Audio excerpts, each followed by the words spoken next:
Yo, yo, yo, yo, yo, what's going on, everybody? It's I, the Most High, the Joint Roller Ayatollah, my tag team partner, CT, aka Chitty Bay. What's happening with you, brother?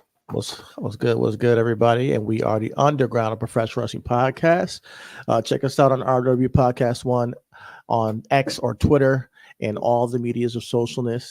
We are Reasonable Wrestling Podcast. Just search us up, find us, follow, subscribe, and like this video as well while you're at it. If you're watching this on YouTube, if you're not, if you're on our SoundCloud or iTunes, thank you for listening.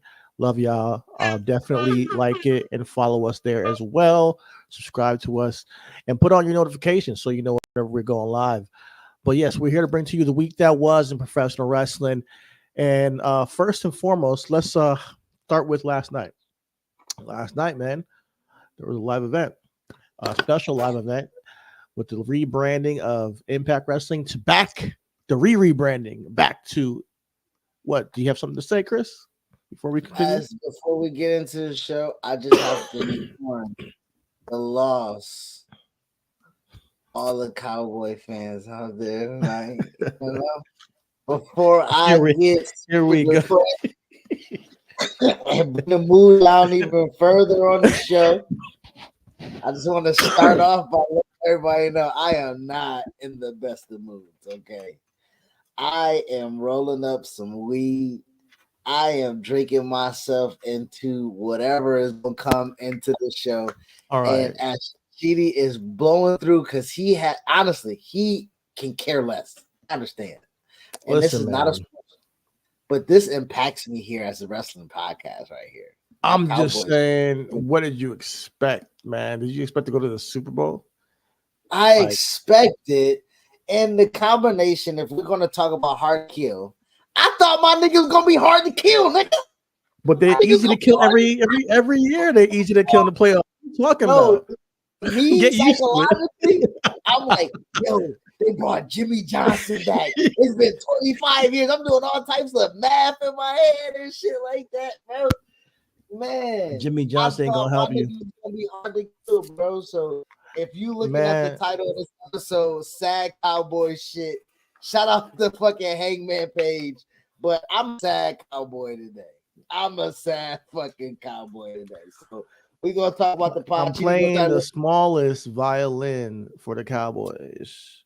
May they rest in peace. Listen, I don't give a damn. Yeah, exactly. I'm a Jets fan. I don't care. Listen, at the end of the day, neither one of us are getting a Super Bowl, and I get a higher draft pick. So, hey, it is all it is. It's all it is. We get a higher draft pick. Next year, we get to try again. Only one team can win a damn thing. You know, we like these like moral victories. Oh, I made the playoffs. Oh, I won a playoff game. Nigga, it's about the goddamn Super Bowl. It's about the goddamn Super Bowl. Screw all those other teams. Listen, shout out to the Ravens. Hopefully, y'all can win it this year. I'm still rooting for them. Other than fuck everybody else. All right. Moving on. Las Vegas last night. Palms Casino Resort. Hard to Kill TNA put on a great show. They're trying to rebrand or re-rebrand. Well, I'm not sure. Post-brand. I'm not sure how you call it, but they're going back to TNA. They're calling it TNA again. It's not Impact anymore. Now, I want to talk about this rebrand real quick because for me, it's a little bit like make up your fucking mind. Is this TNA, Impact, then goes to Global Championship, then it goes back to Impact, then goes to TNA? Just within 1 decade, can we just keep a consistent name? And if you are going back to TNA, what is the purpose behind this? And I haven't been able to watch the show consistently, so maybe you guys in the comment section or you guys listening can inform us. Shout out on Twitter, RW Podcast One, if you guys know what is the purpose behind this rebrand back to TNA. You know, I thought that the TNA brand was changed because they want to get more mainstream appeal because tits and ass is usually what people think of when they think of TNA. And I think that maybe this branding. What year are you in right now, brother? Huh? What do you say? I said, what year are you in that they think about tits and ass? You know what I'm saying? I mean, the general public, if you say, yo, I'm going to be watching some TNA tonight. If you're not a wrestling fan, you're saying, what the fuck is TNA? TNA, tits and ass is a what do they call it? A colloquialism? Colloquialism. A colloquialism, whatever you want to say. People say for that. I mean, come on, we all know. But I'm not saying it's more common as it is today. I'm just saying that if you're not a wrestling fan, that's what you probably think of. So if you're going back to it, then what are you trying to say? Are you saying this is going to be a more gritty program? Are you guys going to be changing, going back to 6-sided rings? Some people want that. I heard that it's harder to wrestle on that, so they're probably not going to do that. So what does this new change emphasize? And that's what my whole thing was when I'm looking at it. Is this going to make me want to watch the show more? I don't know. But it looked like it's a new dawning of a new era. Last night there was a couple of title changes. Chris Sabin actually retained his title. He's the X-Division champion, but Chris Sabin is an original TNA guy, so it's not surprising. He retained against Kushida and El Hijo del Vikingo. I heard this match was dope. Go check it out. He did a Canadian Destroyer, huge avalanche German suplexes. Check it out. I'm gonna go back and watch it again. Josh Alexander faced Alexander Hammerstone. Alexander Hammerstone from MLW, he was released last year, and I thought him, Deanna Purrazzo, and obviously Mercedes Moné were probably the hottest free agents. But Mercedes is like a whole nother stratosphere. But if you're taking out Mercedes Moné, those were two next level free agents. I was curious about where they were going. I know we had Will Ospreay already announced back in November he's going to AEW. So I was like, all right, where's Deanna going? Where's Alexander going? Deanna went to AEW. Hammerstone went to TNA. So we got a big strongman match. Josh Alexander got the victory. And then a tag team championship. The team of Ace Austin and Chris Bay retained their titles in a high-paced four-way match against the Rascals, Grizzled Young Veterans, and Mike Bailey and Laredo Kid. Shout out to Ace Austin and Chris Bay. I like their union. I've seen them wrestle before. They really do have some chemistry. They're really dope. Jordan Grace defeated our girl Trinity for the Impact, not TNA, excuse me, TNA Knockouts champions, going back to TNA Knockouts championship. That now, mind you, those titles look nice. Those title changes that they've made, I like the way the belts look. I'll say that. So, including the Knockouts championship. But shout out to Jordan Grace. She got a victory. And Trinity seems like she might be leaving in TNA. So we will see where she goes after this. Probably WWE. The TNA World Championship. Moose is back to being the TNA World Champion. He defeated Alex Shelley to become the new TNA World Champion. And after the match, Nick Nemeth, formerly known as Dolph Ziggler, showed up to challenge him, gave him the super kick, hit him with the zigzag, which I'm pretty sure is not called the zigzag anymore, but we'll find out what it's called now. Nick Nemeth pulled that off, and he came out into the crowd. He turned his shirt off. He had a TNA shirt on, and it was great moment for the fan. Some other highlights were, I know that AJ Francis showed up, had a segment with Joe Hendry. I know that we're going to get to see Zaya Brookside. She's now added, as well as Dana Brooke, who changed her name as well. But Dana Brooke is in TNA. So other than that, what's your take on this whole change? What's your take on Impact as a whole?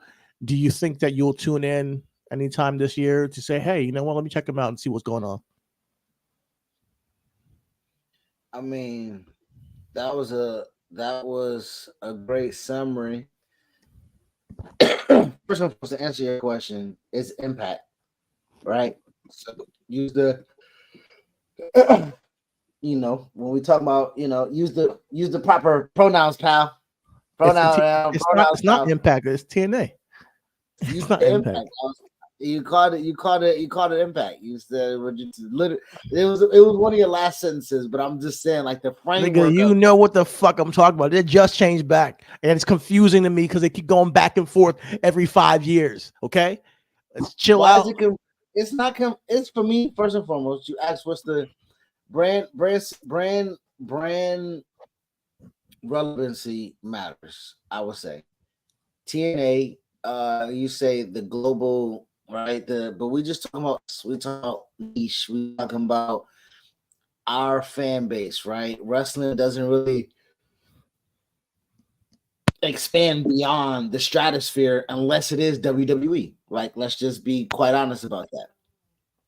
TNA is very synonymous with professional wrestling and the growth of it. So I don't want it not to be like TNA is AJ Styles, Biz, Samoa Joe, Christian Cage. Right? It was the first challenger brand, right? It wasn't Impact wasn't a TNA was the TNA on Spike was the first quote unquote American challenger brand. It didn't challenge much, but what I am saying is that it opened up.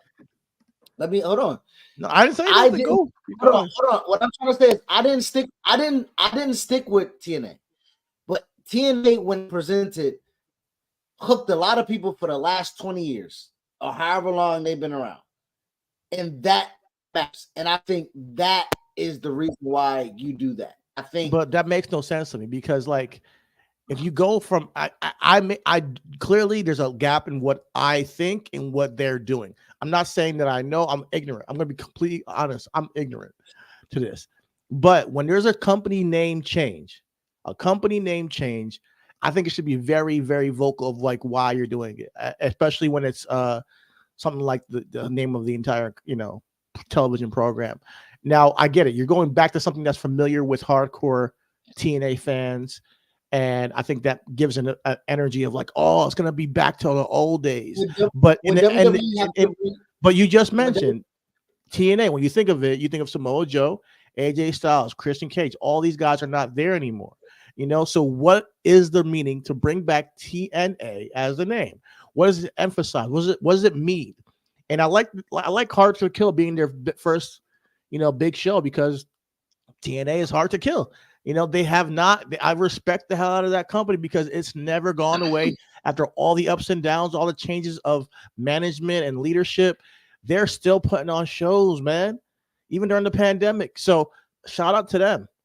But at the same time, I just want a little clarity. I'm not saying hold up, I'm saying I'm ignorant. That's what I'm trying to say. No, I think me and you get caught up in this is how our podcast become longer in a sense because you like I need clarity on something I think that is very much minute in a way. And the only reason I bring this up is because you said you need a reason to know why the name changed, or you have to have some type of insinuation of like what's the purpose of this. If WWE went back to WWF after all these years, I would not need a reason. You know what I'm saying? That's you, man. I'm a guy who I think like that there's clearly a reason, and I don't know why. So I'm curious as to why. If WWE went to WWF randomly, you would want to know why. You're capping right now. You would want to know what was the impetus for them. You're not gonna be like, oh, that's WWF now. Just keep watching. I as a businessman. Both of us as businessmen want to know, okay, what was the reason why you had to do this change, or did you think about doing this? When was the idea coming about? Like, hey, let's go from Impact back to TNA, and let's do it because of this reason. You don't just make these reasons just because, like, how I'm in the mood to change our business company's name. Well, we're just in the mood. We're just gonna change it. Well, I didn't. Well, I think, and then that's why I'm saying that's how we get down in situations like this. What I'm saying is, Impact did not have Hard to Kill. That was not a pay-per-view that they had under their umbrella, right? TNA had Hard to Kill. I don't know. It's little from again. But what I'm saying is, in certain aspects, there is brand attachment to things that make it legitimate. Global Force Wrestling never had a chance. Never had a chance in hell. You know what I'm saying? We can just eliminate Global Force Wrestling. That was just some shit that they tried.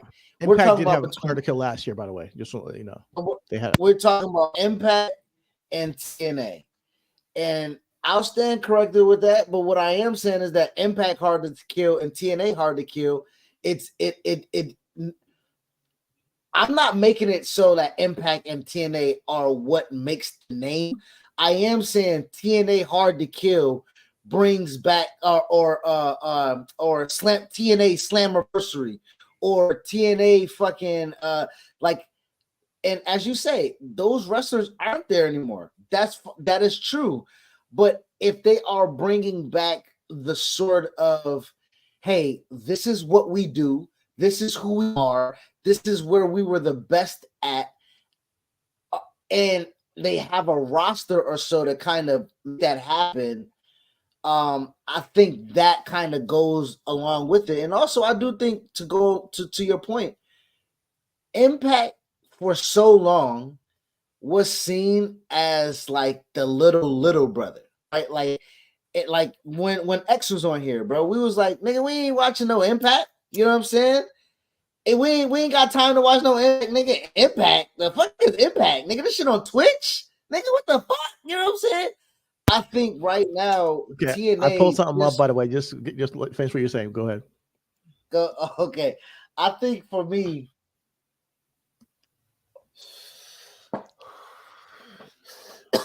in all in all actuality, the name of the brand matters little until I see the direction of the company, right? So therefore, me and you were the same, to where I kind of want to know why it happened or what's the purpose behind it happened, but it doesn't have to be leading, right? It doesn't have to be it doesn't have to be front page as of that, right? I think the character and the situation and the development of the product will bring back the essence of TNA. I think that's what we're getting to. I'm reading here that it says the decision reflects a strategic move to capitalize on the legacy and popularity of the TNA brand, while aiming to continue the improvements and success achieved under Impact Wrestling name. The change is seen as a new chapter. Didn't TNA have an app already in streaming situation? I'm sorry, just didn't TNA they already have might. That? I'm not gonna. I don't quote me. I don't know. I don't want to misquote. But it says this change. Excuse me. It says this change is seen as a new chapter in the company's history, building upon its past while looking forward to the bright future wrestling. It also says that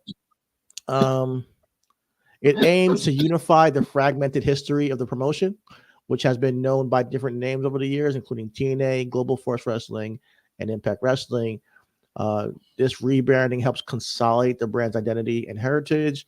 Additionally, the decision was influenced by the preferences of several companies' international partners who continue to use the TNA name internally. This preference for TNA brand among international partners was a significant factor. That makes sense to me when you talk about the international, stuff. Now, the other stuff is cool. Don't get me wrong, but there usually is a business reason why. So my mind goes to, why do they do this? And think that makes more sense to me. And hey, more power to them. Well, what's crazy though, nigga? I'm the business mind in this podcast. You're the creative mind. So when did you switch to that? Listen, man, I've been business, but I'm always creative too, man. Me, I'm definitely predominantly I'm a creative guy, but like you, definitely your influence and how you like when you brought me to MLW and the things you would tell me in the back behind the scenes stuff has now piqued my interest in wrestling over the course of the year. So now I've adopted it, man. I own that shit now. I take that cape on, and I wear it. Like you said the other day, you said I'm the merged Hulk. That's who I am now. I've merged my business and creative side to one podcaster that can talk from both sides now. But I appreciate. I think that I'm sorry, but to cut you off, but I think what you just read and both of our sentiments kind of combine exactly why that change happened, right? Like we said, the legacy of TNA, the Global Force little snippet when Jeff Jarrett tried to do what he was going to do, Impact when Mark Cuban was running it and had it on Access TV and shit like that, right? It is jumbled, and as you stated earlier when we started the podcast, it's synonymous with them to have Hard to Kill with this rebrand or this remix, as you call it, because they are hard to kill. All of that conjumbling, that will fault any company. right? Okay. Ring of Honor got a name. Ring of Honor got a name 25 years, nigga. They ain't changed shit. Logo ain't changed. Belt ain't changed. The shake hands before the match ain't shit changed. Guess what they is? Defunct. You know what I'm saying? Like, so, nigga, they easy to kill around this bitch. You know what I mean? They ain't defunct. Obviously, they're still going on because AEW keeps putting them on our TV screen. Nigga, they defunct. Nigga, according to you, they defunct. You don't fuck with Ring of Honor, nigga. I don't fuck with the way that AEW promotes Ring of Honor, and let's get to that, bro. Like TNA, I mean, Ring of Honor, I think needs to be having a separate show. I think like we talk about Collision, and you said we were talking about Collision just a second before the pod, and you're like, man, without CM Punk, like what is Collision? You know, this was a show for CM Punk and all that. Yes, I looked at it as, all right, this is an opportunity to get more people on screen and get them, more, eyes on them, because the fans don't know you unless they see you, and their roster is so robust now that you got to have more time for people. But if they were to change this Collision show to an ROH show and put it on national TV, I think it would be a better use of resources if they could. I'm not sure what the legalities are of it, or what they're trying to figure out with ROH, but blending in ROH championships onto your AEW program makes me just feel like they're just secondary to AEW, rather than having a separate show where every now and then, rarely you'll see an ROH superstar on an AEW show. Makes it more important to me. It makes it more impactful. Now, me and you do have, since you're talking business and shit like that, I don't know. I'm speaking ignorant, but I do know Sinclair, right? Fox Regional Sports, Sinclair owned the rights to Ring of Honor television. You feel me? Now, we don't know if Tony Khan just bought the company of Ring of Honor. He could not have bought the TV rights of Ring of Honor. You know what I mean? Like, and the reason why I'm bringing that up is because the regional sports networks are, reporting bankruptcy. They're not paying the sports teams. You know what I'm saying? Like money is tight with Bally's and Fox Sports Regional and everything like that. So I don't know if Tony got the live broadcasting rights. He might have just bought the company. He might have just bought the intellectual property, but I don't know if he bought the live streaming rights or bought that contract out. You know what I mean? Then I don't think he could be posting them on even YouTube or how he does. Like, maybe, I don't know. I think to buy the company and not buy the TV rights is ridiculous. Live broadcasting rights is different than because YouTube can play fucking clips of the NFL game. They just can't play the whole NFL game. You know what I'm saying? Because they don't have live broadcasting. But if you have linked YouTube TV with your YouTube, then somehow you can you can get that live broadcasting, because those fees or that rights is automatically built in to what you got going on. All I'm saying is, when we talk about TKO, right? We talk about WWE and ESPN. I'm sorry, WWE and UFC merging to make TKO. They merged together knowing that their TV contracts don't add up, but they knew that they'll add up together and link up in the next 2-3 years. And when they do that, the combination of having them both together will be a powerhouse. Do you think Tony did this thing with coming up with the negotiations with Warner Brother for Impact? For AEW Dynamite, Rampage, Collision? Could he be repackaging all 4 of those properties, trying to get a bigger umbrella? Like, that could be something that he's doing too. Maybe, we don't know. I think he definitely owns the rights because he owns ROH altogether. But I'm reading here that it says that securing a TV deal for ROH has been proving challenging, even though he's been trying to secure one with Warner Brothers. Despite the success of AEW on Warner Brothers Discovery networks and the interest from various parties, specifically TV deal for ROH has not been finalized. A specific TV deal for ROH has not been finalized. The situation remains dynamic, with Conor exploring different options and opportunities to ensure ROH's growth and visibility in the professional wrestling landscape.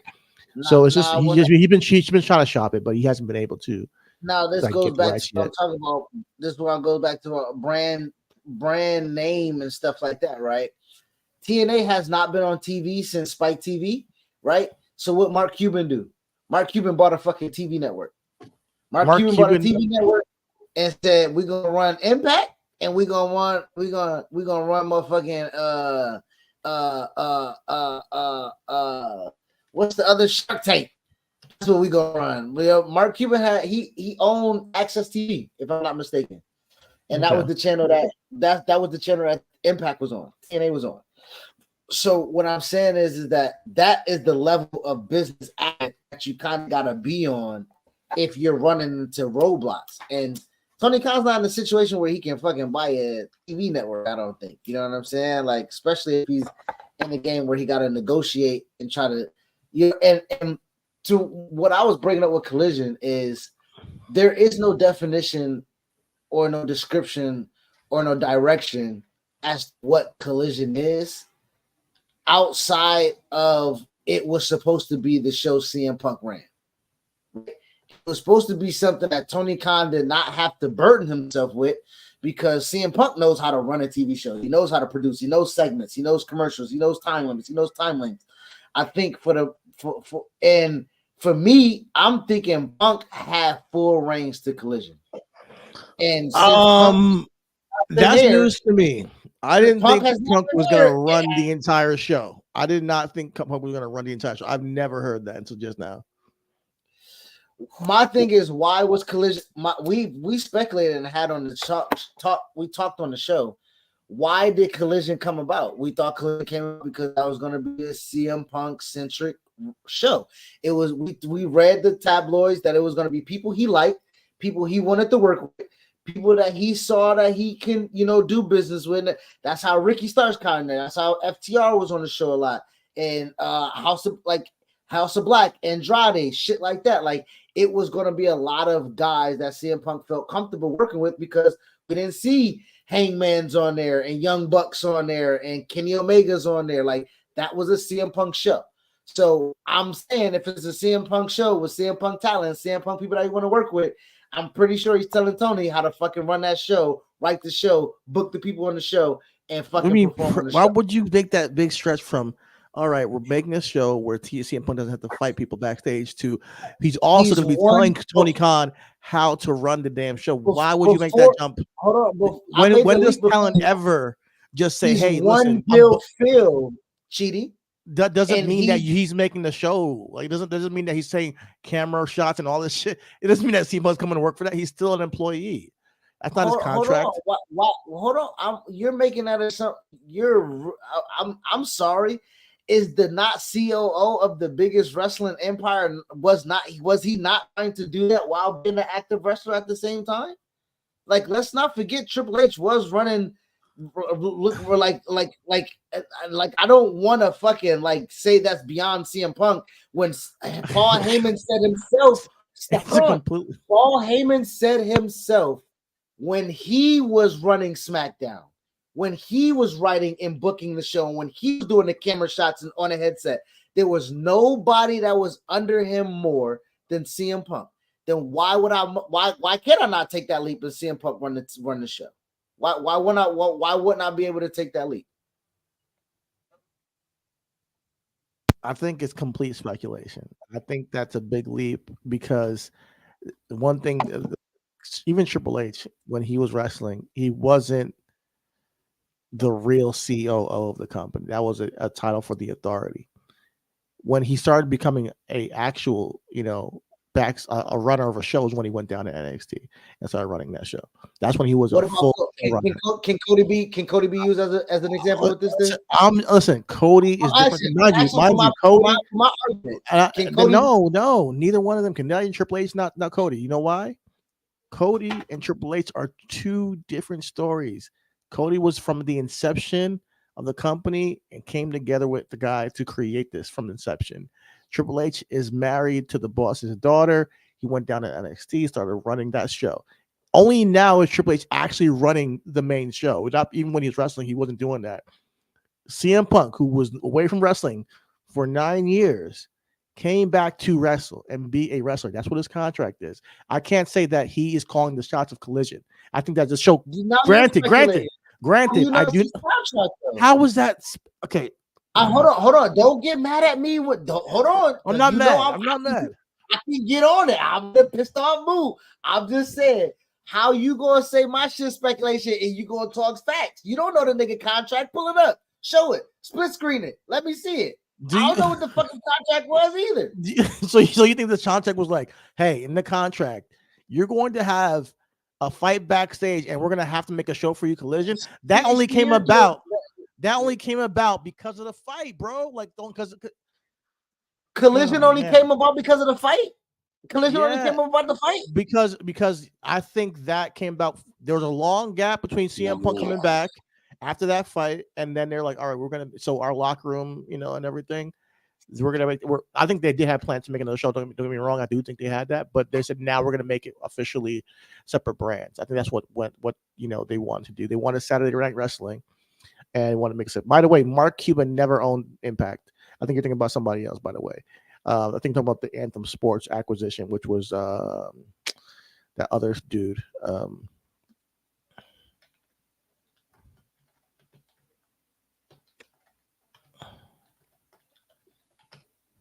Anyways, Collision, would it be better if it was an ROH show? Clearly, they're having trouble getting TV rights for it. So we shall see how things move with Collision. Last night was a decent show. We had Lee Moriarty versus Adam Copeland. Good match. They also had Battle of the Belts afterwards. I know it's a lot of wrestling. AEW is putting on a lot of content, which I do respect, but it is a lot to keep up with. Specifically because it's just wrestling on wrestling on wrestling, and a lot of the matches have no stakes, But one of the matches. I'm sorry. Dallas Mavericks owner and billionaire Mark Cuban has sold his majority ownership in his cable TV networks, Access TV and HD Net Movies, to Anthem Sports Entertainment, the owner of Impact Wrestling. So he owned the television show that owned the rights to Impact Wrestling. So, and then he sold it. He sold it to Anthem? He sold it to Anthem. Yes. Okay. He sold it to Anthem. Yes. He sold it to Anthem. So he had ownership of the cable network of Access TV, who owned the rights to Impact. So now Anthem does own the rights. So he had the rights to it because he had the rights to the television network. Okay. All right. Well, he didn't own the company. He owned like the television network. So he bought the rights of TNA. All right. At that point, I got you. I get what you're saying. All right. So moving back to the Collision, it was a decent show. They had Battle of the Bells tag team match. Sammy Guevara and Chris Jericho faced Big Bill, Rick Starks. It was all over the place, a decent hardcore match. But Will Hobbs came out to cost Chris Jericho and Sammy Guevara the match. Thank God. They did that because they put a hit out on the Chris Jericho and Sammy Guevara after the whole Don Callis thing. I just mentioned Edge and Lee Moriarty. What caught my eye was the Lee Moriarty and Shane Taylor's promo. They're saying that they're not going to be patient anymore, just waiting around, and they said patience is a virtue, but when you're patient, you tend to get overlooked. See, they're not trying to be overlooked this year. So I like to see them get more showcasing on any shows. So I did like the match with Lee Moriarty, and I did like the promo. Shane Taylor always comes off as a legit badass who's authentic on a microphone. So I like to see him get some more shine because I think he can be, a bigger star for AEW moving forward, a breakout star in a sense. Yeah. Anything you guys say about Collision last night? Did you catch in with anything? I actually did not catch Collision last night. I saw highlights, but again, that was the reason why I brought it up to you. I was watching.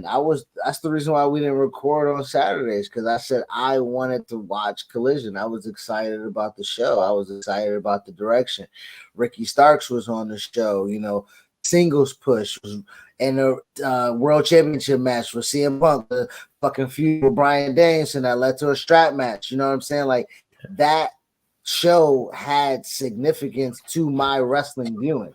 So that's why I said what I said, because again, once CM Punk left, the direction of the show seemed to go haywire. and that's the only reason why I made the assumption of putting 2 to 2 together. Tony had a lot to book, Dynamite and Rampage. We talked about that a lot, right? To add on Collision, 3 wrestling shows, 1 man, 1 person as a fan that doesn't have the acumen yet in the field. That's a lot. I do believe I hear you, but I don't think that he said, all right, I'm giving this book to CM Punk to book it. That's all my only disagreement. But you mentioned something that's interesting. As a fan, why do we see Tony Khan as a fan? And I know he's a fan. We all are. But like legitimately, that shit that came out this week with him and Jinder Mahal, that whole ordeal, I think is an embarrassment, bro. And I'm a mute. I'm a mute. I'm gonna let you go. I'm a mute. Here's the reason why I say this, and I'm not trying to kill the dude, but I do think that you say, "Oh, the show went off the rails after CM Punk." It shouldn't have to. If you have a person who's legitimately leading the show and has a firm direction, you can't just take one player off a team and then say, all right, boom, we have no direction at all. And, and then lose the fan base. Now it happens, but I don't think in wrestling, one player, you make all this you want. I don't think in wrestling that you should take one player. Like if you take one person off of Raw or SmackDown, you're not going to be like, oh man, I'm not watching the show anymore. You feel me? I think that for you, who's been caping for AEW all fucking year, I don't know where this came from, has now admitted that without CM Punk on the show, you think the show lacks direction because of that one dude, and that's a shame, and it's a indictment on Tony Khan leading the show. Right now, Ricky Starks is still there, John Moxley's still there, Bryan Danielson. Like you got, well, you want to talk, right? I can see it on your face. Yes. I'm so. I am hearing you, honestly.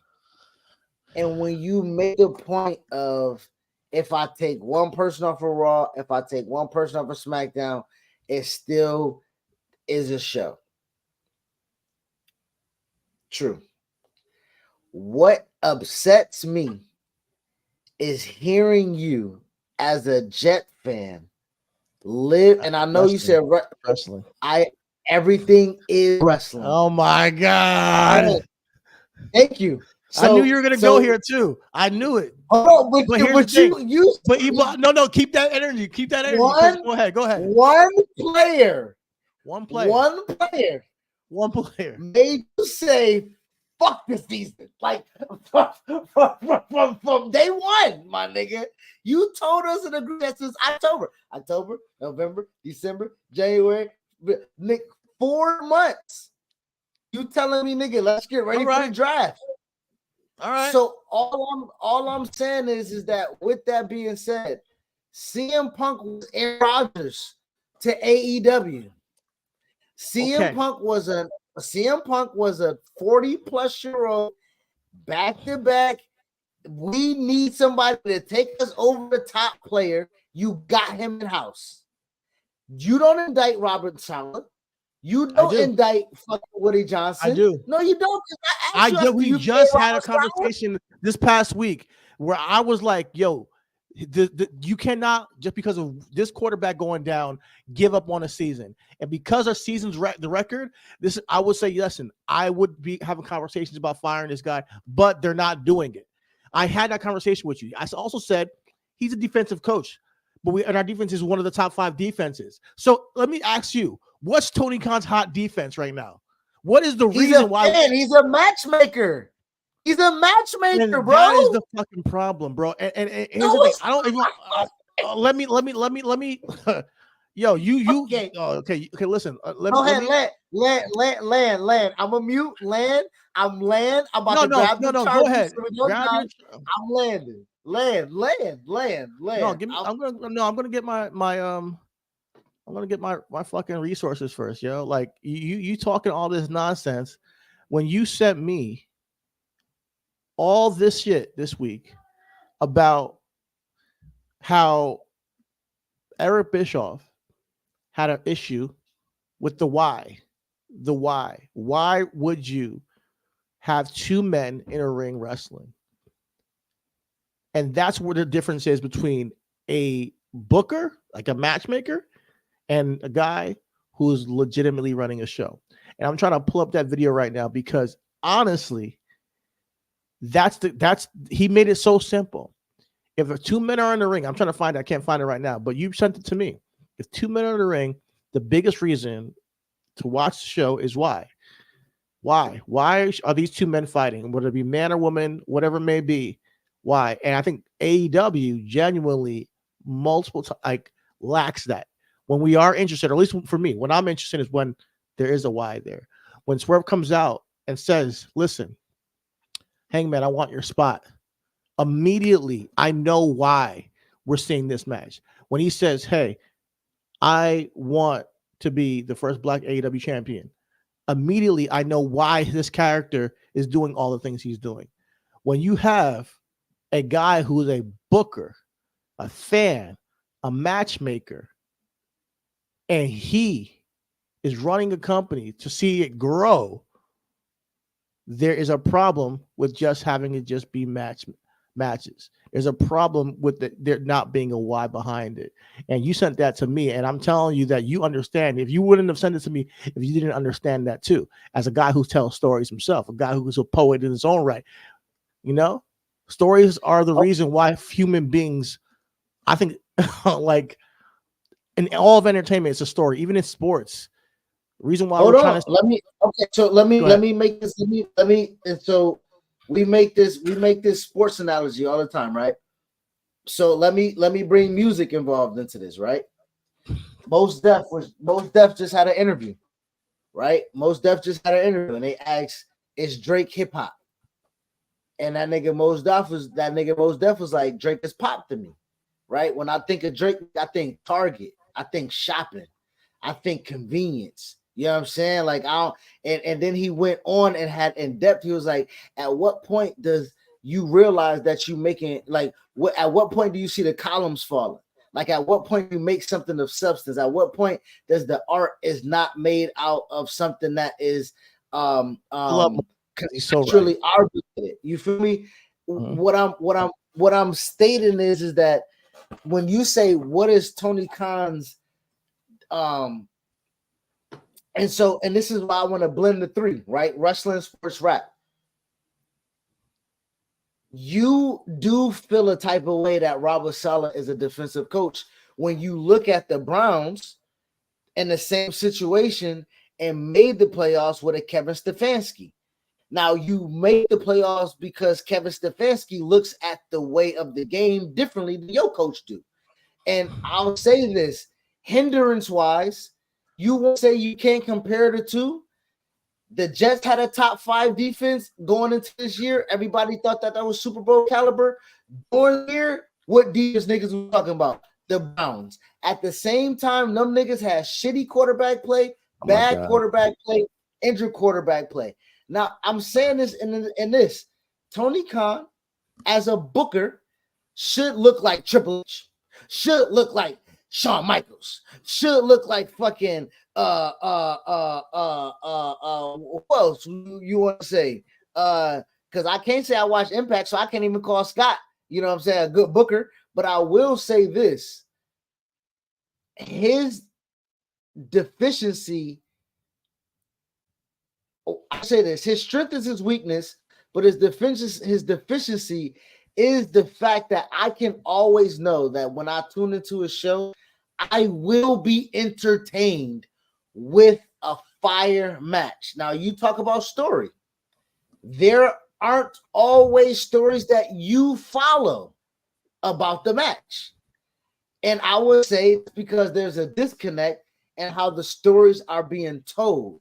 But this goes back to music.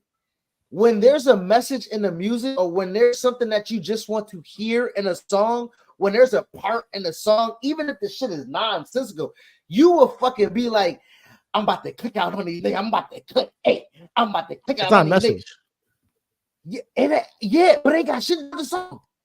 That's sometimes a match. right? A match sometimes got about to click out on a nigga. Hey, listen, me of all people get the under. Just want you to understand something. Me of all people understands the value of a really good wrestling match.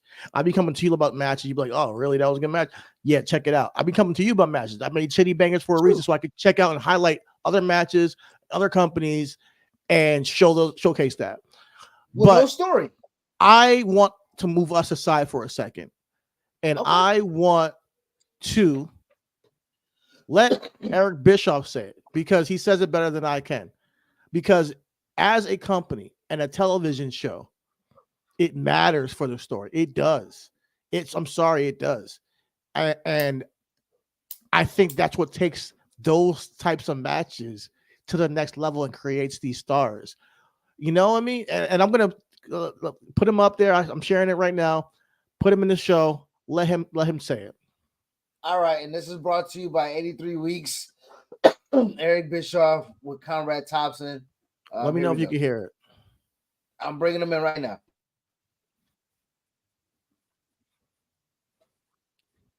I can't hear it right now, but you can change it. You can't hear it? I couldn't hear it at first, but if you want, I might be able. Here you go, OG. If you want, let me go and see if I can find it because I think I sent it to you. Correct? I sent it to us. Let me see. I might be able to share my screen. Or do you got it? It's in the chat. It's in the chat. It's in the chat? Okay. All right. Yeah. I'll pull it right now. All right. Let me go ahead and share my screen.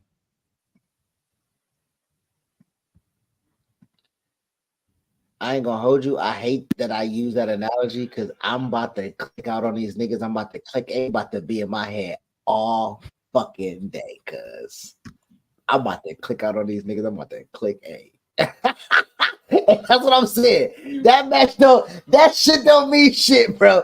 That shit is just a bridge.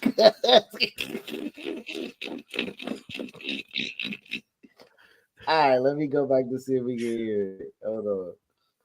Bro, shit. All right. You just hit on the most important word in any conversation when it comes to creative. One word, 3 letters. Why? If 2 guys are in a ring, or 2 girls in a ring, or 2 girls and 1 guy, 2 guys, 1 girl, whatever it is, trios, quadruple-O's, whatever it is, you put bodies in a ring that are competing. If you can't clearly define why, then it doesn't matter. It's an exhibition. We're just seeing how athletic everybody is. There's no emotion attached to it. There's no real story. No matter how much you jerk yourself off backstage telling you this is a great story in the ring, there is no story when it comes to the connection to the viewer.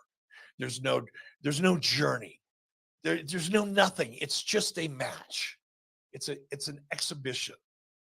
You need great story, and part of a great story is being able to answer the question, why are those 2 wrestling? What are the stakes? Why are they beating out of each other? And if you can't answer that,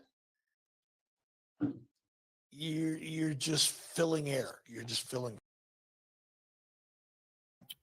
Okay.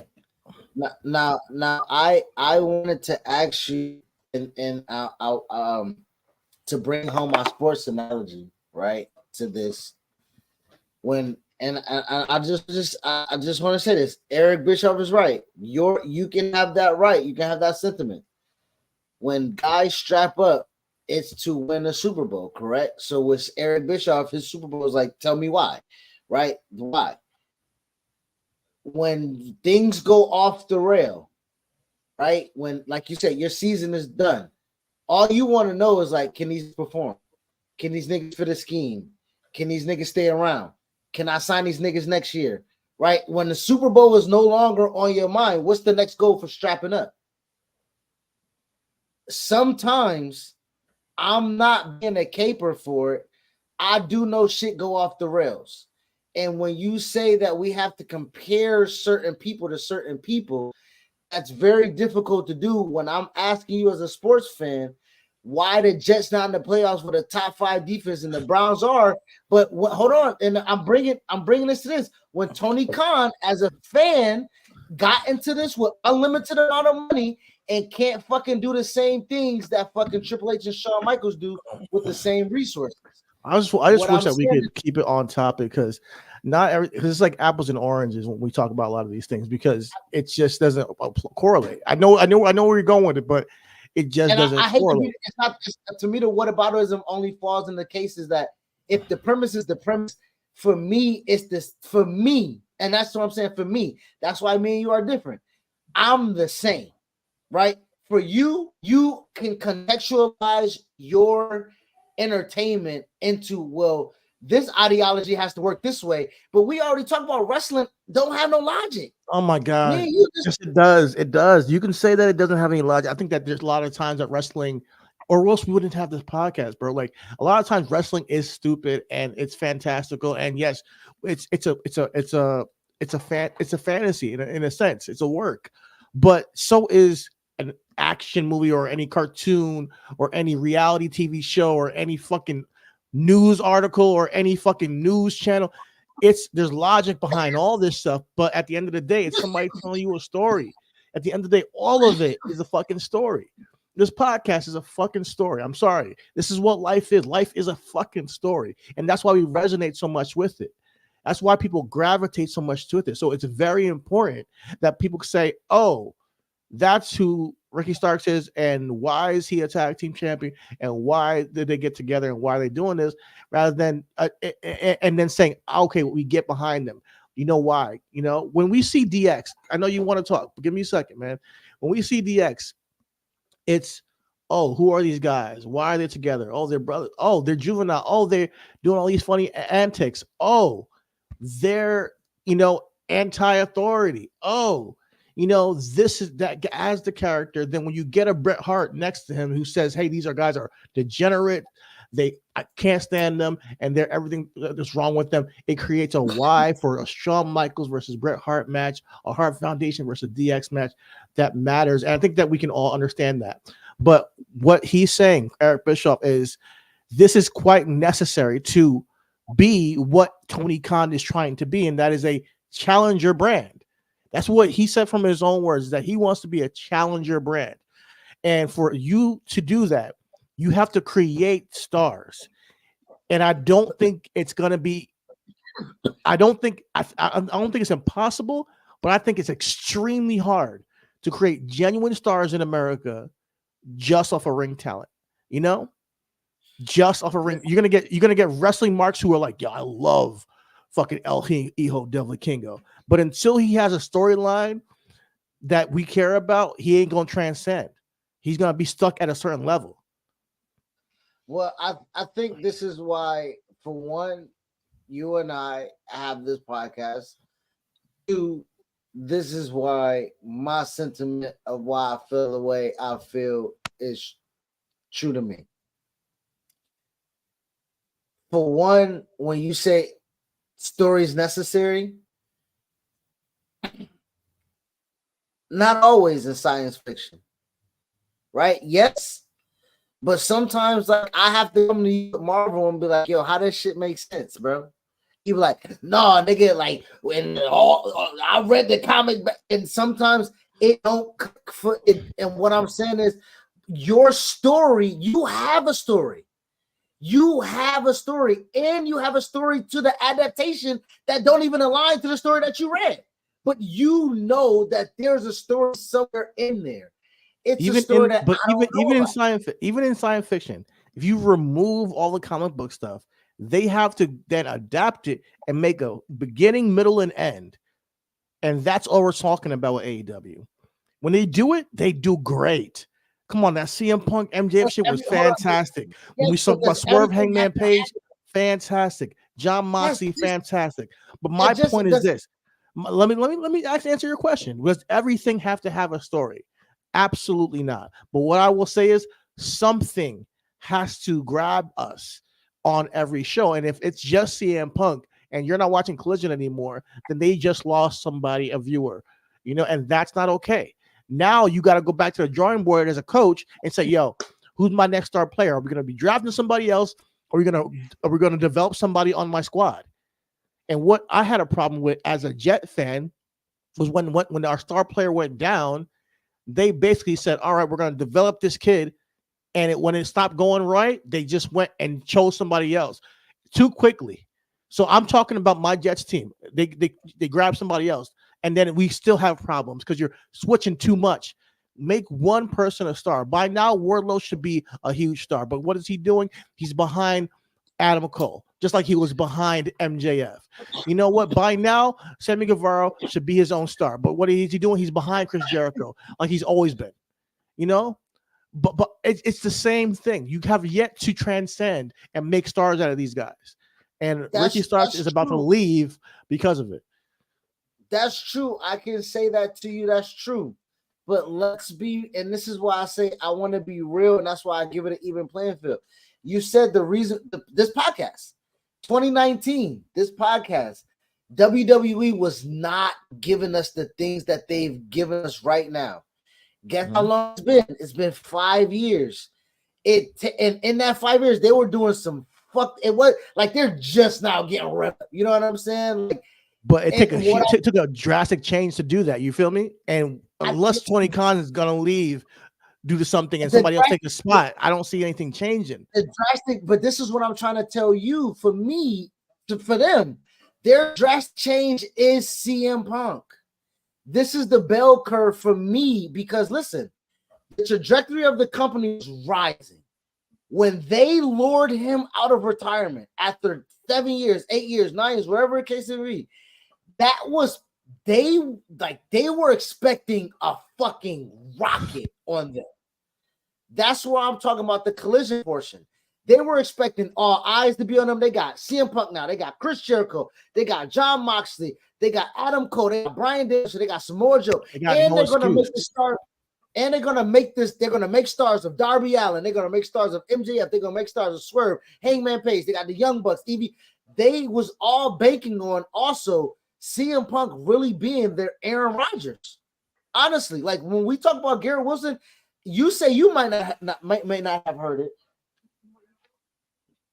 You said you might not have heard it, but I know I heard, just like the rumors of AEW, when they were saying Garrett Wilson could be with Aaron Rodgers, somebody precise, precision, running the show, can make that guy offensive player of the year, like CeeDee Lamb, like Tyreek Hill type shit, like that. And again, that was the vision because the nigga was so good with such bad shit around him.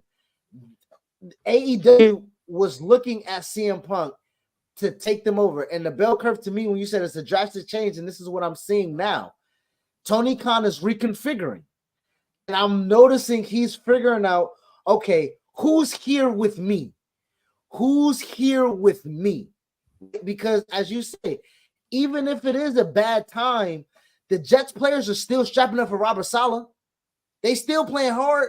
You still got 2 all-pros, like, nigga, 2 legit all-pros, not just fucking talk all-pros, named by AP poll all-pro niggas, because they strapped up every fucking day and play for their coach, even though they didn't have shit to fucking play for. Who the fuck about to do that? Who about to hit these towns? Who about to sell these tickets? Who about to sell these shows? Who ain't trying to leave to go get the big bag in WWE to help me build this shit? That takes some time. That do. I will say we'll see, in 2024, because at the end of the day, I want AEW to succeed. I want to be excited to watch the show again. I want to be excited about one of the stories they're telling. For sure. Collision, it was, and there's a thing about it, like, I asked you about the whole drama with Tony Khan and Jinder Mahal this week because I watched Rampage. No, not Rampage. I watched Dynamite. And the first match, boom, Hangman Page, Claudio Castagnoli. Really good match, yo. But nobody's talking about it. Nobody's talking about it. And I do have questions about the leadership. I said it's embarrassing because you cannot be the reason why people are not talking about your television show, bro. And then you saying you're not watching Collision because CM Punk is not around and hasn't got back to that spot yet. And cool, that's fine. You have a right to make your choice, but That's an indictment on Tony Khan. That's an indictment on how he's cultivated his talent in the locker room. Even the fact that you even lost CM Punk, put it that way. The fact that you even lost CM Punk is a huge L on him. It's like that's true. Oh my God, you're a star quarterback, and you're like, you're getting exactly. Just let him walk. Get nothing, no value from no trade, nothing. You get no fucking compensation pick, nothing. You just let him walk. Right now, Eric Bischoff, which I'm really gravitating towards his podcast, 83 Weeks, because he's really saying a lot of good shit. He said CM Punk being acquired by WWE might be the biggest financial gains in the history of professional wrestling, financial business decisions in the history of professional wrestling. And I don't blame him for saying that, because it looks like CM Punk has a lot of steam behind him with him coming back. And it's like we're waiting for shit to blow. It's like just all this anticipation for the Royal Rumble and seeing where things go. But with AEW, they don't have that anticipation anymore, and they gave it up for free. And I'm really disappointed in the 2022, the end of 2022 and 2023 of Tony Khan. And you remember in the beginning of 2023, I was like, yeah. Don't worry, CM Punk, and I'm excited about MJF. I'm excited about Jay Cargill. I'm excited about all these things. He lost Jay Cargill.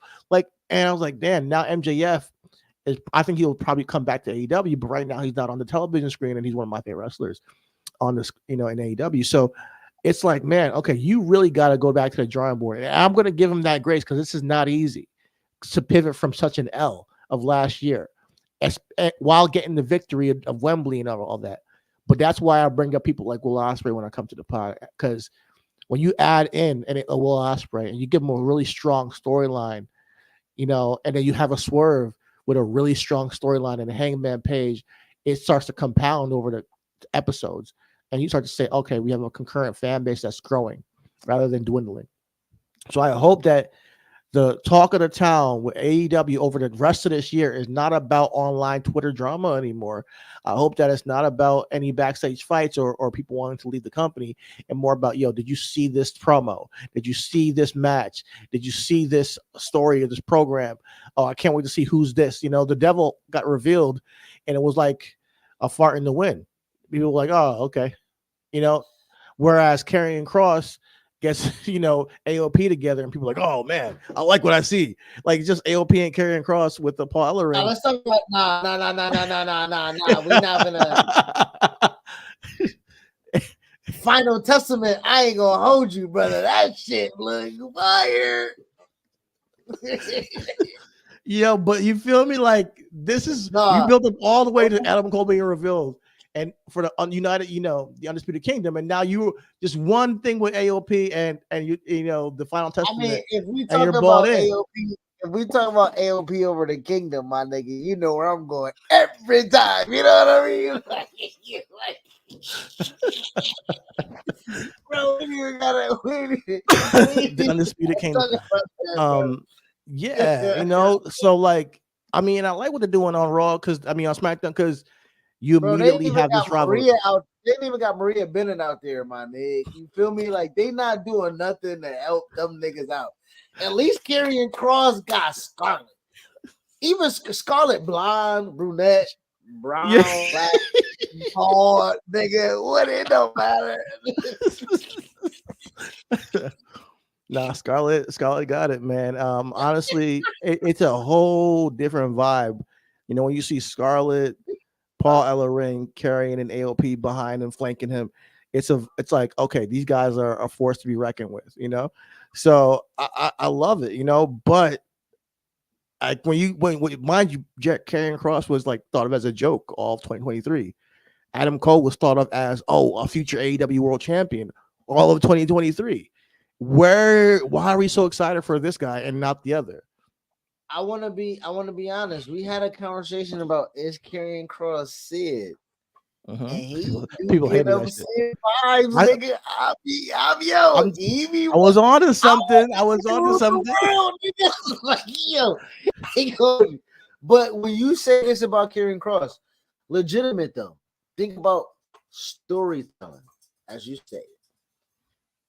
Karrion Kross may not be the victor and dominate, but what he has always did was do what he said he was going to do, which is sow seed that creates dissension, that creates a fucking change. He almost has right when right, everybody, we tried to make that on, we made that shit. That wasn't the story they told, right? We made that shit like everybody. Russell, he changes everybody. He changes Seth Rollins, he changed everybody. Right? We was making our own stuff, nigga. We were so caught up with that shit, brother. Karrion actually told that. Karrion actually told that story. Yeah, he actually told that story. Rey Mysterio, Drew McIntyre, the Bloodline, and when he came and put that fucking timeline on that shit, it was like, okay, Karrion, Drew, Roman, how this gonna go? What's this gonna do? He did. That nigga was not coming back to be a real player, but he came back to be a real player. I fuck with that. You know what I mean? Yeah. With Adam Cole, though, to your conversation, Romeo, hey, what you doing over there? I'm sorry, the dogs think this motherfucking happy hour. Bro, hey, this ain't the boom boom room, nigga. You feel me? This nigga over there licking all up on Jews and shit, cuz I'll put your ass in a home. They got babies in here. Oh, Lord. Quick diversion. Chidi was there for when we was my roommate. We was roommates. We was brothers, and my dogs fucking humped, and my dog got pregnant, and so my dogs was pregnant at the apartment giving puppies. And niggas had to fucking dash home. These niggas had to, what we do, huh? Where's puppet? It's four. It's five. Oh, shit. Yep, man. I had to be the doctor. help the little puppy give birth. Oh my god, that was crazy. That was crazy. So, nigga, y'all putting. We do not have no help this time, nigga. We got Chidi here. You have to put Romeo on the cage all day, man. Shit. But yeah, man, it's oh man. No, but when it comes down to the juxtaposition between the two factions that have now been created, I mean, I guess that speaks to the double standard that Tony Khan's talking about with WWE versus AEW. But there's a certain thing that I always look at in comedy is like, it's not the joke and the words you say, it's how you deliver it. You know, it's how you deliver it. There's times where with my boys, we were all trying to talk to the same girl, and how they delivered something, I will say the exact same thing and we'll get a completely different reaction, whether good or positive. I'm like, oh, okay, that joke can be said by you, and that way it can, or it can be said by me, but you can't say that joke to her, or vice versa. And I think you got to completely ignore the competition in this facet, and you got to, I think, definitely take notes. I would say I would study them. I would study WWE and study why people gravitate to a guy like Karrion Kross who has no wins, or a guy like Jinder Mahal is getting a World Championship match and people are like, oh, we don't care. Like, why is that happening for the WWE? Analyze it and figure it out, and then do it, then replicate it yourself. But if you want to go back to a sports-based television program, you got to tell a story in that as well. So I think that with Adam Cole, I looked at him like going in 2023, future champion. When he come back from injury, his story was being told on, the reality television show. I loved it. And I'm like, when he comes back, he's going to be a huge star, make him champion. He should be the one to beat MJF. And now he's just if his sports space doesn't need a story though at this point. Yeah, it does. I think just like when we say, hey, listen, LeBron James is, how old, and he's chasing this ring and he's chasing this legacy. Is he better than Jordan? Everything you see on First Take is a story. Everything you see on Undisputed, everything you see on Shannon Sharp talking on the Nightcap is they're providing context and story to sports lines. Is to a franchise quarterback, should they pay him or not? All that shit has nothing to do with us. But reason why we're tuning in is because we can talk about this shit and it's drama, drama filled. Now, I want to be interested in that things, and I accept that, but it's definitely conjecture and story. When we talk about, is Jordan Love a franchise quarterback all year, and people are trying to crown him, and then Aaron Rodgers says, "Hey, pump the brakes, give the kid some time." We can't help it. We want to see the kid be a star. We like, we want to say, I knew it. I knew he was going to be a star. That's part of the storyline. So if you want to put it into sports-based context, then I would say create an Undisputed, create a First Take, an AEW show that brings the stats up, and people are debating, hey, who should be the next challenger for AEW World Champion? Should it be Hook? Like should it be Swerve? Should it be Hangman Page? Well, based off of Swerve's record, we have this. And Swerve said last year he beat Hangman Page twice. So maybe he's next up. But then, wait a minute. Based off of, Hook's record, 28-1, he has the best record in AEW, and he has only been defeated one time in his entire career. He's deserving of an AEW. No, and somebody was like, listen, but Hangman Page, he is a former AEW world champion, and he has yet to get a rematch because he had a concussion. All this shit could be a whole show you create, and you want to present sports-based programming, go for it. That's how you do it. That's completely different than WWE. You're a challenger brand, and you're doing it your way. Now, the Continental Classic was great, but when you just throw Trent Brenner into a match, I don't give a fuck. I'm sorry. I don't care. You got to tell me the story, bro. Some way, somehow. Figure it out. Let's clip this shit up, bro. That's the clip of the week. All right. I'm glad I could be. Honestly, bro, we might not have to say another thing else about about wrestling. I'm telling you, give me the pen, bro. Well, I think for real, honestly, just to keep blowing smoke up your ass, I think that's a really great yeah. Cheers. I think that's a really great concept for real, honestly. If it's going to be a sports-based concept show, records, wins and losses, top 10, fan voting, ROH, and they do the Ring of Honor, the pure wrestling, they have judges. I think you should have backstage content like Dean Malenko and Taz is I don't know what Taz got. You got Mark Henry, you got Paul White, you got Dean Malenko, guys who can talk this shit from experience. And really give a presentation base of like, hey, listen, man, I've been in the ring. I know what it's like to be, or on a losing streak or whatever it may be. You can tell a story about somebody on like Trent Beretta. Oh, he's on a losing streak. Tell a story about him being on a losing streak. Then maybe I'd be like, I can have some sympathy for this guy. If you just throw him into a match with Eddie Kingston, I genuinely don't care because I don't know who the hell he is and why should I care about Trent Beretta? I think that's what Tony Khan is asking when he's like, why the fuck they care about Jinder Mahal? What I'm trying to tell you is because he's a modern day Maharaja. You can't tell us how to care.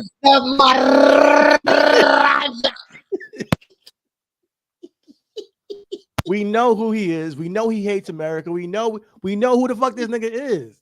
We know we're supposed to hate him. We know he a Canadian. That's Indian. Yeah, we know he's Canadian actually. Yeah. But we know, he's a champion of Indian descent who has 1.4 billion people, all that stuff that he would say. We know him. He was a leader of 1.4 billion people. What's funny about India and China? If you take 1 billion people out of their country, they still have more people than the United States. That's crazy.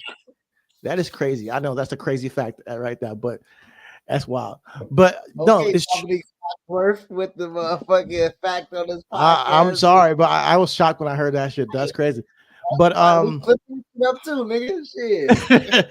no, but that's why we care about gender, bro. Like, because WWE goes by story-based storytelling, and they know that we know who he is. And when with the Rock rub he got last week, he's eligible to then cut a promo with Seth Rollins next week, just off of that. Sorry, you get that many views on social media with the Rock. We actually at least people saw you. So if I wasn't caught up with wrestling all these years, and I just saw Jinder and the Rock get the people's elbow, you know, and then I see him the next week, I'm like, oh, that's the guy the Rock gave the people's elbow to. Oh, I wonder what he's doing. You know, okay, let's see if you can fight for a championship. You know, that's all we need. You know, and they had a promo, so they told the story already. And honestly, when you talk about story, getting people's elbow, losing to Seth Rollins, and then now managing two big ass Indian niggas next to you, you like, yeah. Shit. I clocked out well on these strike 3 calls, nigga. You know what I mean? Yeah, yo, like Jinder's living it up, bro. Since he's doing what he's looking, nigga. That's it. Like, and he don't gotta win. He can just to be relevant, you know. And it's if you want to be super technical about ratings and the record and all that stuff, do that on your own show. Don't tell WWE to do. That's not how they do their show. You know, they tell a story, and then next week, you know, we accept it or we don't. And if we're gonna roast it or we don't. If the fans don't roast it, you can't be the one to roast. I'll tell you that. It's an embarrassment for you because you're just speaking to the wind at that point. Well, I will say he has a point because listen, it is a double standard with WWE. WWE and as there should be. WWE does not hit on all storytelling.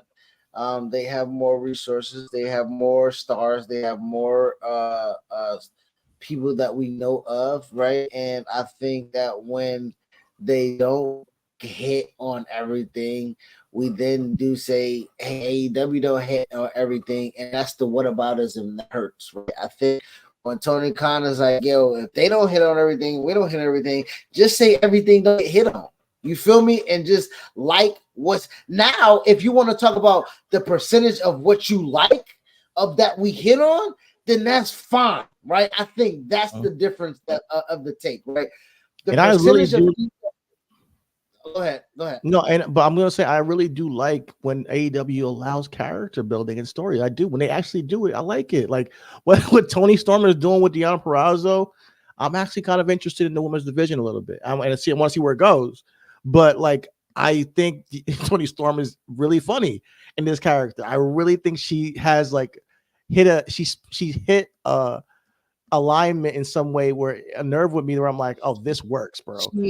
She hit, but think about that, Chidi, like realistically, and I want you to take the present tense out of it.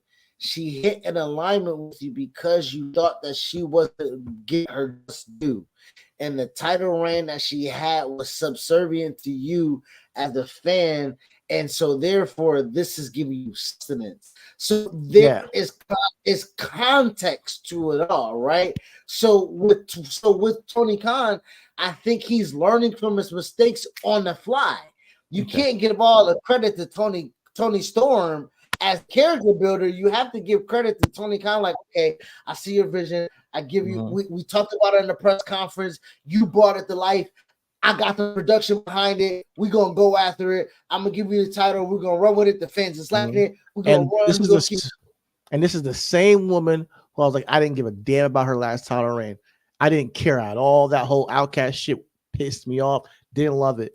But this character, along with her diminishing Deonna Morales, acting like she doesn't care about her, acting like she doesn't know who she is, while everybody else cares, and she's like, oh my God, she's all elite, she's new, is a great dynamic. Especially her coming off as this, over exaggerated Oscar winning performance, like character with this old school, wrestling gear. She's like, oh, there's a new challenger. She said, is it Wendy Richter? I was like, what? Yeah, I got a chuckle out of me, She's like living as if she's an old school wrestler and bringing this like kind of like, I wouldn't say vaudevillains, but it's it is like it's a little bit 40s and 50s kind of era kind of shit, but she's doing the female version and this dramatic, over dramatic, acting that they used to do back then. I appreciate it because she took time for this. You can see she takes time with her character, But yeah, so I'm definitely curious to see where they go with that. Obviously, with Samoa Joe, he's a fucking beast. Like we all know who Samoa Joe. He's believable. Everything he says is believable. Now him and Hook, I need Hook to get choked out. Sorry, Hook. It's not time, buddy. It is not time. It's not time. But I'm gonna be watching the match, and we'll see where Swerve and Hangman come from here. I think that's a really good that's a really good top of the card. If you know. No. Samoa Joe goes too far. Taz takes the headphones off. Taz Samoa Joe face to face. I'm gonna tell you right now, a lightning rod gonna hit my dick. You know what I'm saying? I ain't gonna, the Samoa machine versus bro. Samoa Joe proving a point, choking Hook out. You not ready for this little nigga. You not ready for this little nigga. You not ready. All right, let him go. Let him go. Let him go. All right, he said, let him go now. Get a referee in there. Let him go. And Taz take the fucking headphones off and in the ring. And Samoa Joe realizes Taz, and it's Taz and Samoa Joe, man. They ain't got to fight. They ain't got to have a match. They just got to fucking throw this. You talk about speculation, right? They just got to fucking throw. Can they do it? Can Taz have one more match? And it'll have to happen. But what you're saying is, I hear what you're saying is, I'm with you on that. That adds a little bit of dangerousness to fucking Samoa Joe. That adds a little retribution to fucking Hook. That adds a little fucking tinge to commentary when fucking Samoa Joe ever comes out. Like all that shit, you just fucking made 3 characters in one fucking 15-second joint. So I feel you on that. And I think that's I like that a lot. I like that storyline, adding more dynamic to Samoa Joe as a champion, what he's willing to do to keep his championship and make a statement. I at some point would have Samoa Joe also choke out Taz down the line and have his Hangman come for the save. Like that's what I think about long term. You know, I want to build to a show or pay-per-view where it's Swerve, Hangman, and Samoa Joe triple threat for a championship. I think that's the best way to go right now, if you're looking at it from my point of view. You know, I don't get me wrong, like Swerve and Samoa Joe 1-on-1 would be awesome. But right now, Samoa Joe kind of like a tweener. Kind of like a tweener. You know, he's not a good guy, not a bad guy, he's just a badass. So I would like to see a heel and Swerve, the tweener and Samoa Joe, and the babyface and Hangman Page all compete. Because Hangman Page already said, listen, Swerve, I'm not gonna let you get this championship. He's already said, listen, every turn I'm going to be there, so you might as well put him in the match. Yeah, I mean, considering Hangman came out there and Dynamite while Swerve was out there, Swerve back down, I was kind of upset about that, to be quite honest. All of Mogul Embassy was out there. I would have rather him, but that shows respect because, you know, I think Hangman would have got 2 out of the 4 niggas up out of there. I don't know which 2. But he would have gotten 2 to 4 niggas up out of there. You know what I'm saying? So, before we get caught up, before we get too deep into the show, I do want we was bouncing back and forth about gender and Raw and everything like that. I do want to kind of tighten up Raw because it wasn't much of the show that I really kind of cared about. So before we kind of, in Raw, we might be back in AEW with our talk, but I know SmackDown's going to be our closer. You know what I'm saying? So, was there anything on Raw? Because honestly, Shinsuke and Cody, that match wasn't a snoozer. I'm not going to say it was that. It was good. It was very much formulaic. It was definitely not. Okay, it didn't stand out, but I enjoyed it. I enjoyed the match. Yes. I won't say it's formulaic. I will say that I will say it didn't stand out to your adjective. I will also say the conclusion was foregone. Like we already knew what it was. You know what I'm saying? Like I thought Cody was gonna lose the solo. You was like, nigga, no. And you know what I'm saying? Like if Cody wasn't losing the solo, nigga, shit definitely wasn't gonna get that win. I like the promos I saw with Drew McIntyre and CM Punk. I also like the Nia Jax and Rhea. Nia Jax, I'm enjoying her a lot, her return since she's been back. You know, her and Becky stuff. I enjoyed everything she's done.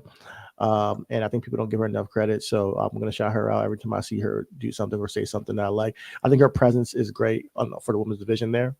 The tag team of Kaden Carter and it's not Casey Catanzaro anymore. It's I call him Casey and Casey. You know what I'm saying? Casey and Casey no JoJo. Casey and Casey no JoJo. But I'm joining their tag team. I like them a lot. I like to see where the women's tag team division goes. Gunther will be on the show next week, so Gunther's coming back. And what do you think about R-Truth and the Judgment Day stuff? Because right now I heard that his stuff is selling out on WWE.com. It's like overtaking CM Punk. It's crazy. You're not feeling it? I would say it's wipe your nose. Truth, you feel me? Like, you know what I mean? Like, we know what it is when we talk about storyline. We talk about 50 fans. And I'm gonna say it don't hit for me because I know it's a parody of what they doing. You feel me? Like, and no disrespect to Truth. Truth is a very great at his job. Yeah, he's fun. I love the fact that he brings some diversity. You know what I'm saying? Judgment Day.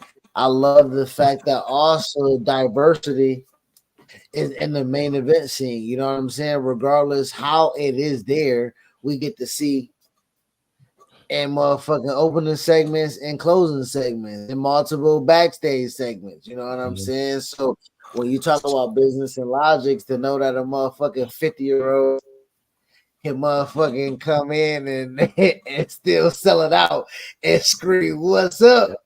like real naysayers do. You know what I'm saying? Yeah, man. Let these naysayers know, brother. Let these naysayers know.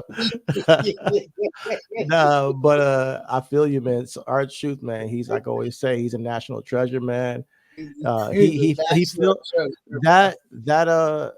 that role he has on the roster is kin to the Goldust, the Santino more than anything role, and that role of comedic relief.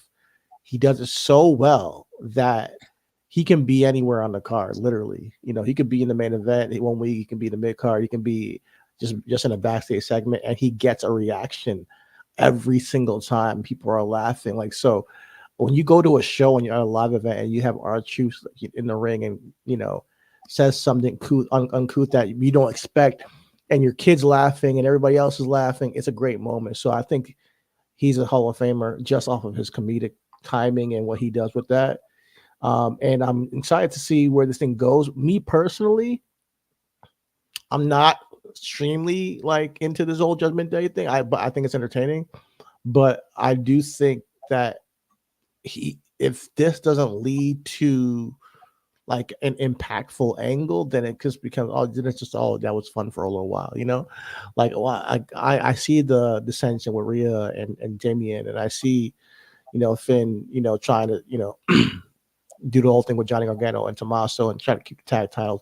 Finn's more into like at the championship, and I think Damian Priest is more into trying to prove himself as a leader and win the World Heavyweight Championship. So where all these stories line up and cross, I hope that it's a big moment for this group as a whole, because they deserve it.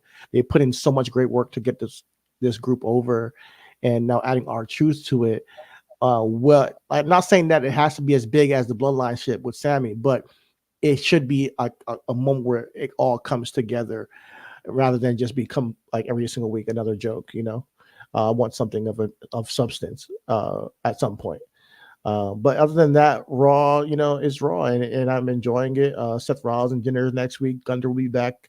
I'm curious to see if Brock Lesnar will be in the Royal Rumble. I don't know if he will, but it wasn't announced. So, I mean, he could be a surprise entrant, or he could be just, you know, it could just be a surprise, you know. So you already got CM Punk down, so I think they don't really need much, you know, people to be announced. You got CM Punk, Drew McIntyre, Cody, of course. So we'll see how things follow. With that being said, moving on to SmackDown. Nick Aldis, badass. Well, love to you, brother. You know what I'm saying? You not scared. You might actually have a match Adam Pearce didn't have. You know what I'm saying? So shout out to you. Also, we talked about the aforementioned Final Testament. Bobby Lashley and the Street Profits came out there saying, "Hey, we real men. We'll walk behind niggas back. We step the niggas face, nigga. Come out here and come out here, nigga." And that nigga Karen Cross said, "No, no, no, no, no, no, no, no, nigga. We play mind games over here, bro. You know what I'm saying? we we that Family Guy meme. You know what I'm saying? Rough, tough niggas, all dark skin, sophisticated, cerebral nigga, all light skin, nigga, and that's what we are. We cerebral niggas over here, tough black buff niggas. You know what I'm saying? So outside of that, and then Bianca, you know I love me some race wars, and then Bianca and Bailey had a really good match. Thank you. Yo, Bianca and Bailey, banger of the week, bro. I know, no, unsuspected, but honestly, Bianca and Bailey have so good chemistry in the ring, bro. It's incredible, and the story being told Bailey is like wants to give much, bro. Bailey loves to get. Bailey, Bailey just wants to give. You know what I mean? Yeah, and which I appreciate. She does so much because even in this whole thing with Damage Control, she's putting all these girls on. She's putting all of them on. EO's champion, and she's trying to fight for the whole like trying to defend Bianca and defend the honor of Damage Control, and she's not getting no help. Whereas she got the rest attention with her knee, and she's waiting for the girls to like interfere and do some shit, and they don't do a goddamn thing. They're standing right there just waiting. And some her friends, bro. They ain't her friends. I'm feeling for Bailey. I feel like this babyface turn for Bailey could be really good. But I need her to like be a force when she does turn. I don't want her to be always taking the L's. Like I want Bailey to get some comeuppance on these girls who are treating her like she's a redheaded stepchild. She's she is in some cases, bro. Like bro, legit. But it's giving me like those feelings of like sympathy for Bailey, rather than oh man, I need to see Bailey get, and mind you, this whole thing was put together by her. So she's the leader and she has yet to win the championship. Dakota Kai is the mastermind, bro. Don't disrespect. Dakota Kai is the mastermind. That's what they said, bro. Dakota Kai the mastermind, bro. Dakota Kai speaks Japanese all of a sudden. Man. You mad? Well, that's crazy. You mad? No, I'm not mad. Shout out to Dakota. I think that her dynamic in there is like playing the middleman. I think I'm enjoying it, but I want to see where she really aligns. I hope that she aligns with the Asians. I hope she aligns with them, and like leave Bailey on the outside a bit. And then because they need a translator. They need a translator, and I think that she'll be a perfect translator. And I think that Bailey should go ahead and cause dissension within the group by attacking them. What? I mean, that's her role, is it not? Dakota's the translator, But I feel going forward that we're heading towards a WrestleMania angle with Damage Control that should be entertaining. And Bailey versus Io, I think, should be fire. Yeah, and she has the potential to win the Royal Rumble, and choose Io if things go any worse than it already has been for the group. She keeps being left out. But also with SmackDown, you there, Ben? You there? Also with SmackDown, I appreciated the storyline of the night, which was the Bloodline having to find a third partner. Roman wasn't there, so we had Jimmy Uso and Solo Sikoa, who had to find a third tag team partner to compete against Randy Orton, LA Knight, and AJ Styles in a 6-man tag by the end of the night. And Paul Heyman was trying to negotiate and trying to find people backstage. All those, he tried to get Carlito, try to tempt him with the apple, like even the Garden of Eve, Garden of Eden, and that didn't work. He tried to get Bobby. Bobby said, "Listen, I don't want to be in the ring with the Bloodline unless I'm setting across Roman Reigns," which I thought was a really good line from Bobby Lashley. So that tease of Bobby Lashley, Roman Reigns. Hopefully that comes this year down the line. But that I'm talking about that's the show storyline of Paul Heyman going to find a tag partner for Jimmy and Solo. I thought that was a good way to set up the whole show. And it was entertaining. Like you said, with Nick Aldis having to, not take no shit from them because they're just jumping niggas and, causing disturbances and ending matches and all that stuff. So I thought that was a good storyline. And by the end of the night, we ended up seeing Randy Orton, LA Knight, AJ Styles powerbombing Solo through a table and pretty much cleaning house of the Bloodline. So hopefully we get a match without interference. Unlikely, probably, but we will see in the Fatal 4-Way at Royal Rumble. Also, before we get out of here, why would that happen? Yeah, I don't know. Yeah, we will see. I don't know, but I also want to give my best wishes and condolences to Austin Theory and Carmelo Hayes. They took a really bad fall and bump that looked really nasty. I heard that they're okay, but yeah, this is the risk you take in this ring. Like at any moment, people can get injured. They're putting their lives at risk, literally. So I think we should take some time to appreciate that and their sacrifice for the putting on the art and noticing that hey man, they stopped the match once it happened. And that was actually the best course of action because that looked like a pretty bad fall on his neck and Carmelo too. So shout out to them for putting on the match. I'm sure that they will probably spin this into an angle with Carmelo. Carmelo seems to have already called up to the main roster.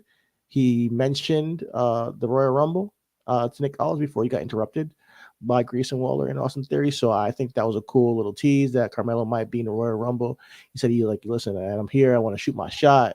So Royal, and then they just interfered. They just cut him off. So I like the way that they produce segments. Not only that segment, but there was a segment earlier in the night with Pete Dunne and Tyler Bate. And that segment was shot completely different than I've seen majority of segments and packages shot.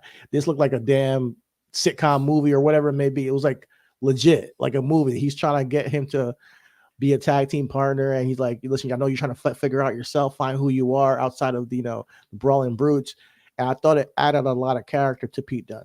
And this is the first time we're seeing Butch, really have that character, because Pete Dunne, we know Pete Dunne, but we haven't seen, he's just this like scrappy dude this time again on SmackDown. So now we're seeing, Butch talk and say like, listen, I'm trying to find my way. I don't need your help, but it's just a tag team match where, you came to help me, appreciate it. But the past, I'm trying to find myself now. And Tyler Bate is like, hey, you want some tea? Like, let's tag, let's make it happen. Like bring that, what do you call it? British strong style, So I really like the way they shot that. It looked like a TV show, dead ass. If we're talking about before we get out of here, let's go ahead and talk about Queen Aminata. You know what I'm saying? Signing with AEW and yeah, man. 2 + 2 = 4. I'm not sure if you saw that. Love that. I love. She was like 1, 2, come on, ref. Pinder again. 1, 2, and 4. Like, that shit. Yeah.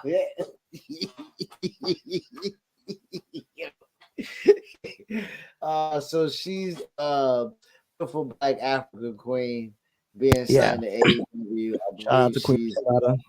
She had a really good match with Karshita, I believe. Right? I don't want to mix them up. It was a Karshita, right? Okay, had a really good match with a Karshita. Really, I fucked that up. I don't know, man. You tell me. Oh, shit. Hold on. No, don't do that to me, bro. Yeah, it was a Karshita. Okay. I'm like, yo, bro, I don't want to be like, yeah, they was kicking each other and shit like that. You know what I'm saying? Like, yeah, okay. All right, I had to make sure, you know what I'm saying? I ain't want to be like that ignorant, I ain't want to be that guy. She's Ghanaian. She's Ghanaian, yeah. Yeah. So I was giving a shout out. Just wanted to give a shout out. She's a really good talent, really great prospect, and she got snatched up. She has a really great presence, and Yeah, she does. I like her. I think adding her adds another type of diversity. Again, we use the word a lot, but I don't think she's old, right? I think she's a very young, prominent prospect that can play well when we talk about she's not again, she can't replace Jade, she can't replace Swole, but in the aspect of when we lose two black women, can we add other black women in that spot? She goes and slots in very well because I like what she can do in the ring and what she looks like. So I just wanted to give her a shout out. Yeah, shout out to Queen Aminata. She definitely has a presence, and she's talented. Super. She's from Guinea, West Africa.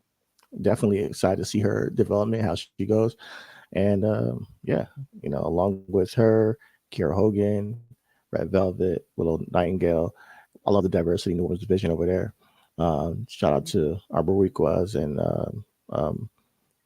Spanish representation as well. All types of representation, Asian heritage. Everybody there seems to be exactly. They have a diverse group, over there. And that's what we love. And again, with that and the women's division WWE, we talk about when I was laughing, I had to, bro, no lie, bro. Seal almost broke when you said she need to team with the Asians, bro. And I was like, what? It wasn't derogatory. First of all, it was just funny. I'm in one of those modes. So when you said that, I almost pissed myself. Yeah. I mean, they not Asian, they Asian. But I love the diversity. Asians, Aussies, Africans, African Americans. Speaking of Africans, go ahead. I'm shout out to Obafemi, new North American champion. Yo, my Naija brother. Listen, shout out to him. He's a breakout star. He won the tournament and he immediately cashed that shit in the next week. That is the most Nigerian thing I've ever seen in my life. This nigga wasted no time. Wasting no. I want the championship. Nigga, now, this money not good tomorrow. I need it today. Nah, he defeated Dragon Lee. To be the new North American champion. So clearly they want to strike the rocket to him. I'm extremely proud to see him. He looks like one of my uncles. So I'm glad to see him, and see where he goes. Yeah. The dude is big, strong, and I'm glad. I'm excited to see where he goes. So clearly, he has a look, he has a presence about him. I want to see him and Braun Breaker, though. I think if I can see him and Braun Breaker before he leaves, that'll be an interesting matchup. Yeah, nasty. I like that. That. You got anything else for tonight, brother? No, that's it. No, I think that AEW should treat Red Velvet a little bit better. I think she can stir it up with some more women, and she just took an L. You think you can treat Red Velvet better? Just go ahead and shoot your shot, Mello. I'm not shooting my shot on the pod. I need to see her in person. Nigga, shoot your shot, clip it up, and throw it on the internet. That's how we do it right now. Listen, so man, I'll lay out. We got up 3, 2, 1. I'm not shooting no shots on the internet, bro. This is not how I do things. I'm a gentleman, I handle things in person, so I'm not just thirsty like that. But I do think she's a very talented woman, and I do think that she should be getting some more victories. I could like to see her stirred up with some other woman in there. I think she could be a great competitor for the TBS championship with Julia Hart. Come on, let's tell that story instead of just taking it out, I need you to mention her name. Do that one more time. Give me 30 seconds. Mention Red Velvet name. We're going to clip that up. We're going to send this out. 3, 2, okay, 1. Listen.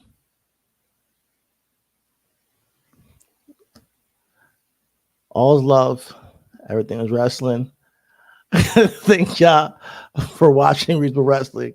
Listen, we all have our vices. We all have our our favorites. And yes, I'm a big fan. But I think we should end the pod now because I don't handle things the way that Chris over here is trying to make me handle things. Trust me, the day will come where all I'm saying is, you don't miss, you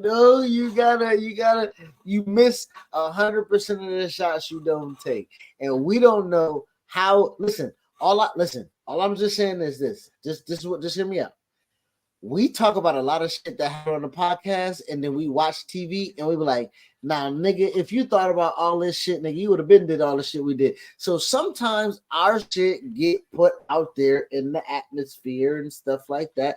People happen to see, hear, listen, divulge in what it is that we talk about. So you never know.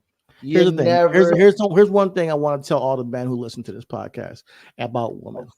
Listen, if you treat them like a celebrity, they will treat you like a fan. That's one thing that you should always keep in mind. So don't be hyping them too much, especially through the fucking internet, like you're some simp. All right, that's not the way to go about it. Now, if you're really about it, you pull up like a man with confidence and say, "Hey, my name is this," and approach a woman like a lady, like you should approach like a gentleman. So when the time comes, and hopefully we manifest this, and I'm in her presence, I'll pull up. But I ain't shouting her out, trying to take no shot from a fucking podcast like some simp ass nigga. Nah, that ain't me. That's not how I do things. But I appreciate you trying to help me out, brother. I appreciate it. But salute to all I'm saying is we had eyes on the show. I don't know who the eyes was. And all I'm saying is that you had a chance and that could have been your chance. That's all I'm saying. That's all I'm saying. You know what I'm saying? But no, everything is love. All is love. Everything is wrestling. And the Cowboys are out the playoffs. I'll see you guys next week.